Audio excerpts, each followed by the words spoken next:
Olá, queridos irmãos e irmãs. É verdade, como alguns têm dito por aí, que o Antigo Testamento foi todo abolido após Jesus Cristo? Você tem ideia de quais são as leis lá do Antigo Testamento que nós temos que cumprir hoje, nos nossos tempos? E quais são as leis que nós não precisamos mais cumprir nos nossos dias?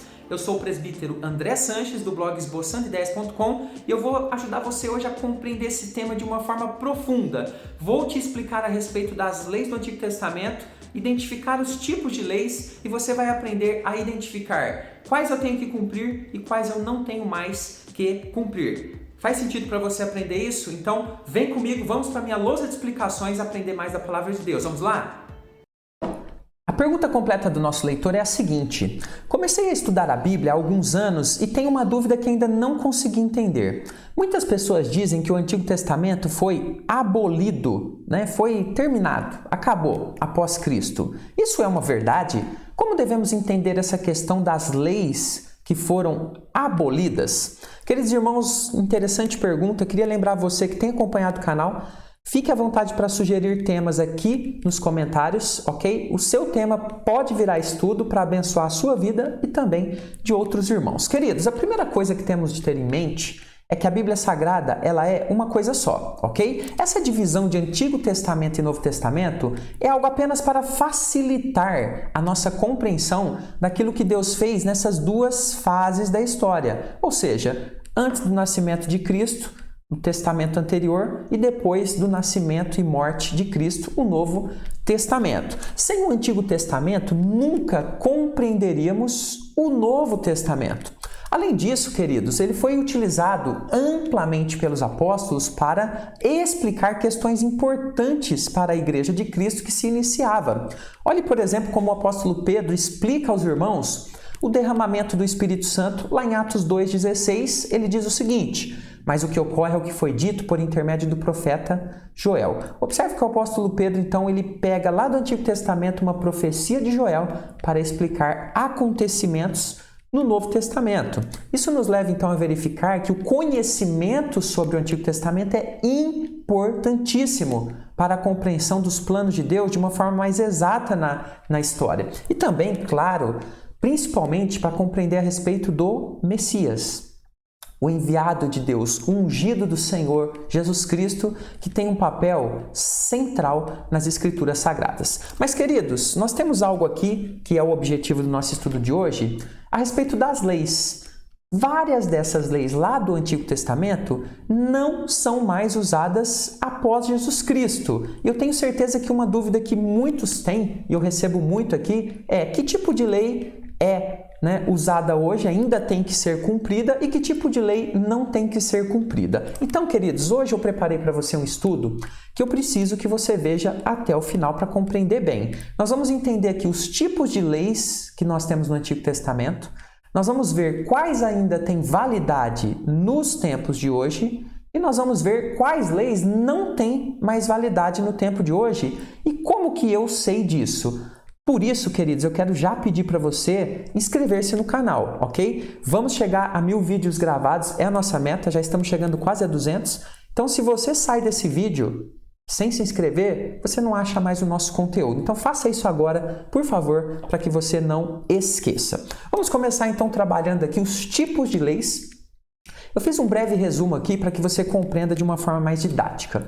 Então, nós temos aqui pelo menos 3 grandes conjuntos de leis. O primeiro conjunto são leis civis ou judiciais, ou seja, eram leis que regulavam ali a vida cotidiana do povo e as penalidades caso alguém quebrasse alguma lei, de todos os tipos de leis. Por exemplo, leis civis ou judiciais cumpriam aqui o assassinato, roubo, adultério, divórcio, sobre as heranças. Essas leis, então, regulavam como que cada coisa dessa devia acontecer e a penalidade que deveria acontecer caso fossem quebrados. Por exemplo, assassinou, o que vai acontecer? As leis judiciais, então, explicavam isso para o povo. Tínhamos um outro grupo também de leis, que eram as leis chamadas religiosas ou cerimoniais. Dentro delas, nós temos os sacrifícios de animais, os rituais, as formas que Deus determinava para que fosse cultuado, enfim, o jeito que o sacerdote tinha que trabalhar, leis religiosas e cerimoniais. E claro, quando essas leis eram quebradas, por exemplo, a forma de cultuar, nós tínhamos aqui leis judiciais para então trazer punições. Então as leis elas se interligam muito dentro do Antigo Testamento. E um outro grupo grande também de leis, chamadas de leis morais ou de comportamento. Por exemplo, não dar falso testemunho, não cobiçar, não mentir. Então todas essas leis aqui de comportamento davam ali um direcionamento de como que Deus queria que as relações do povo fossem entre eles e também as leis determinavam como que tinha que ser o relacionamento do povo para com Deus e todas as punições para a quebra dessas leis. Queridos, dentro desses 3 tipos, nós tínhamos ainda outros subtipos de leis, e eu não vou entrar aqui em muitos detalhes. Lá no meu curso Conheça a Sua Bíblia de Capa a Capa, eu trabalho muito isso, muitas aulas em Levítico, muitas aulas em Êxodo falando de leis. Inclusive aqui nos comentários tem uma aula gratuita do meu curso. Então aqui hoje é só uma pinceladinha para você entender, tá bom? Então nós tínhamos, por exemplo, leis alimentares, que visavam ali trazer ao povo, saúde, que visava trazer ao povo uma diferenciação deles para com os povos de outras nações. Nós tínhamos leis cerimoniais, como eu já disse, e aqui trabalhavam, por exemplo, como que as coisas deveriam ser feitas, leis criminais, leis direcionadas a sacerdotes, leis civis, que direcionavam ali como que a sociedade funcionava, por exemplo, no caso de uma herança, de um casamento, e tínhamos inclusive até mesmo leis de higiene para que o povo cuidasse de si, da saúde da comunidade. Então todos esses subtipos de leis se enquadram naqueles outros 3 tipos. Mas para o nosso estudo não ficar muito longo, eu vou trabalhar aqui 2 tipos de leis, que são os 2 maiores e todas as outras acabam se enquadrando aqui dentro deles e vou te explicar se eles permanecem ou não de uma forma que você vai entender. Vamos começar analisando as leis cerimoniais. Leis cerimoniais, então, são aquelas leis que continham ordens específicas ao povo de Israel. E dentro delas também nós tínhamos ali determinados rituais, leis alimentares, leis de vestimenta, etc. Após Cristo, esse tipo de lei, essas leis já não fazem mais sentido. Por quê? Porque elas se cumprem eternamente no nosso Senhor Jesus Cristo. E eu vou te dar então alguns exemplos para que fique mais claro na sua mente. Um grande grupo de leis que nós temos no Antigo Testamento são as leis de sacrifícios de animais pelo pecado. Agora observe Hebreus 10:12. Jesus, porém, tendo oferecido para sempre um único sacrifício pelos pecados, assentou-se à destra de Deus. Nós observamos no Novo Testamento, então, claramente que leis cerimoniais a respeito de sacrifício de animais não são mais necessárias porque Cristo, com o seu sacrifício, cumpriu eternamente todos esses rituais de sacrifício pelo pecado. Outro exemplo, olha só, as leis criminais que estavam ligadas às leis cerimoniais. Levítico 20:27 para você entender melhor.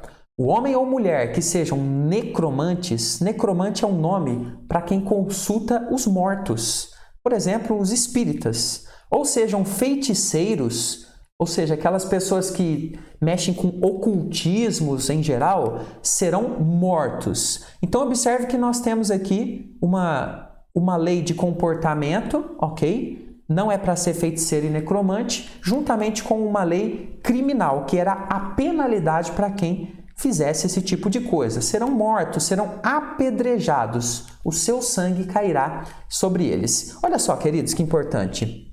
Ser feiticeiro ou necromante hoje em dia continua sendo pecado, porque é uma lei moral que eu vou explicar daqui a pouquinho para você. Mas aquelas punições criminais específicas do Código Criminal eram para Israel.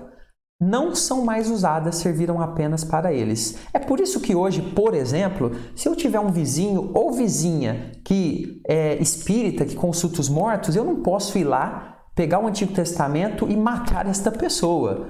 Não tem cabimento. As leis morais continuam, mas esse tipo de lei criminal era somente para Israel. Estava no Código de Israel, do país Israel, determinado por Deus. Aqui no Brasil nós temos o nosso Código Criminal, que é executado pela nossa justiça, pelo nosso judiciário. Mas as leis morais, a gente vai ver na sequência, elas continuam. Olha só que interessante então. Vamos examinar agora um pouquinho esse grupo de leis morais. Então nós já aprendemos que as leis cerimoniais e todas as leis relacionadas a elas não são mais necessárias para os nossos tempos. Nós não mais cumprimos essas leis porque já foram plenamente cumpridas em Cristo ou porque eram leis somente para Israel, para aquele momento determinado.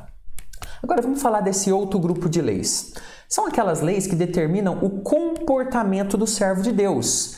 Esse grupo de leis, sim, ainda vigora plenamente mesmo após Cristo. Presbítero, como que você sabe disso, que elas ainda vigoram? Vamos ver exemplos então desse tipo de lei.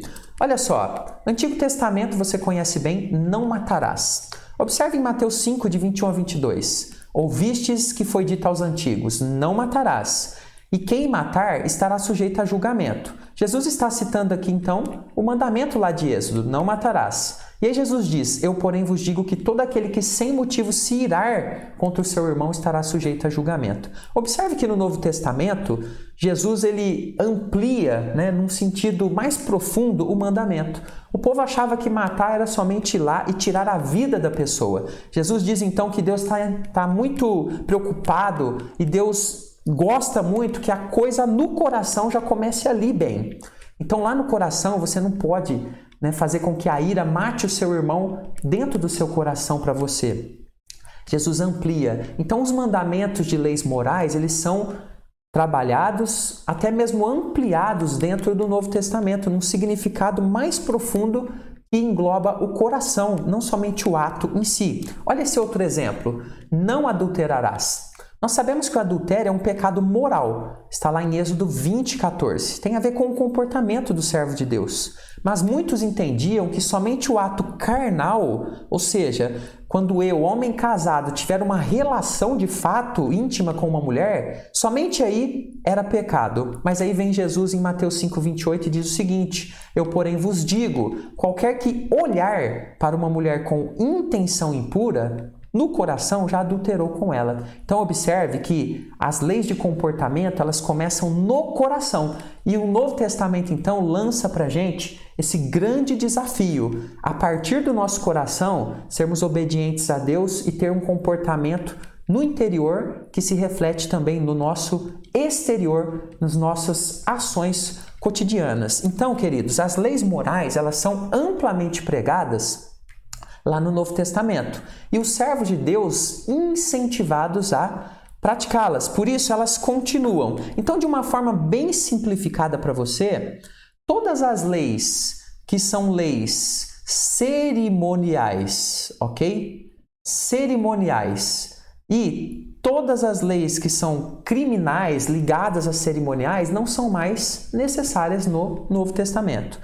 Todas as leis que são morais, essas leis permanecem e são repetidas no Novo Testamento. Então, de uma forma bem simplificada. Mas é importante que eu te diga aqui algo muito que você tem que ter na sua mente. Os estudos sobre as leis que eu estou mencionando aqui, evidentemente não são tão simples como eu descrevi aqui. Eu fiz um vídeo rápido aqui para o YouTube, aberto. Eu usei essa forma simplificada para que você tivesse uma compreensão melhor do tema, E você deve ampliar, claro. E nós podemos fazer mais vídeos, se você quiser, a respeito desse tema. Deixa aqui nos comentários. Mas o que eu quero deixar aqui para a gente fechar é que isso nos mostra que o Antigo Testamento é, sim, muito importante, tecnicamente, para entendermos melhor toda a história do plano de Deus, da vontade de Deus através dos tempos. Mas ainda existem algumas outras coisas muito importantes no Antigo Testamento. As suas histórias, que mostram como personagens viveram suas vidas com Deus, seus erros, seus acertos. Eu ainda destaco aqui, por exemplo, as profecias que nós temos nele, que apontam para o Novo Testamento e ainda para tempos que nem aconteceram, profecias apocalípticas. Além disso, nós temos livros de sabedoria como Salmos, Provérbios, Eclesiastes, que são, para a gente, uma fonte inesgotável de lições sobre as mais diversas faces da nossa vida, que nos trazem uma direção de Deus para as coisas do dia a dia, de como se comportar, de forma que Deus se agrade de nós. E olha que exemplo interessante, Provérbios 25, 17. Não sejas frequente na casa do teu próximo, para que não se enfade de ti e te aborreça. Olha que interessante esse dito de sabedoria. Então observe que o Antigo Testamento é muito valioso. Devemos sim estudá-lo, entendê-lo, aproveitar todas as bênçãos que Deus nos traz através da sua leitura e do estudo a respeito dele. Então, em termos de leis, as leis que continuam vigorando no Novo Testamento são aquelas que nós chamamos então de leis morais. Todas as outras leis, elas se cumprem plenamente em Cristo e não são mais necessárias para nós. Algumas delas foram para Israel, né, e não são mais aplicáveis ao povo de Deus na nova aliança com Cristo. Ficou alguma dúvida ainda sobre leis? Coloca aqui nos comentários do nosso estudo. Presbítero, ainda tem alguma dúvida? Que eu faço novos vídeos. Esse é um tema bastante amplo, que a gente precisa estudar bastante. Mas, claro, eu quero saber a sua dúvida, o que você precisa saber. Ficamos por aqui no nosso estudo. Inscreva-se no nosso canal se você ainda não é inscrito. Deixe o seu like para abençoar esse professor e me deixar cada vez mais animado para estudar a Bíblia com você. E, claro, queridos, conte comigo, eu não consigo ler todos os comentários, estão vindo muitos comentários, mas na medida do possível, sempre às 15 horas ali eu publico e os primeiros comentários eu gosto de ler, deixar um coraçãozinho. Então, aquele que comenta primeiro vai ter essa prioridade de resposta ali, de ter vídeos aqui no canal com o seu tema, tá bom? Ficamos por aqui, fique com Jesus, até o próximo estudo.